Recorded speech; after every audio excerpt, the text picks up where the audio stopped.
Yung anak ko, guys. Ayan, tumitingin doon sa kabilang ano. Tumitingin siya doon. Tapos tinan mo, nakiabiba din siya. O, tinan mo. Oh, Jesus, dahil na-preaching na. Ayan, tuwang-tuwa siya doon sa kapitbahay. Eh. Ayan. Sila yung mga nag-staycation din, guys. Dito sa Tagaytay. Why? Oh, I just go. You want to go there? You want to go there? You want to go there? Tignan mo, guys. Natutuwa siya. Siya yung marites na natutuwa sa ano.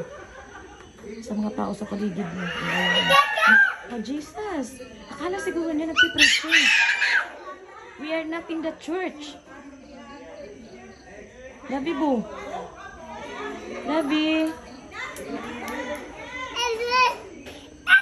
You want to go there? Jesus. Talaga siya. Marites talaga to siya. Marites na ano. Pinamatas. Matutuwa yan siya. Oh, my love. They are happy, my love. Matutuwa talaga siya.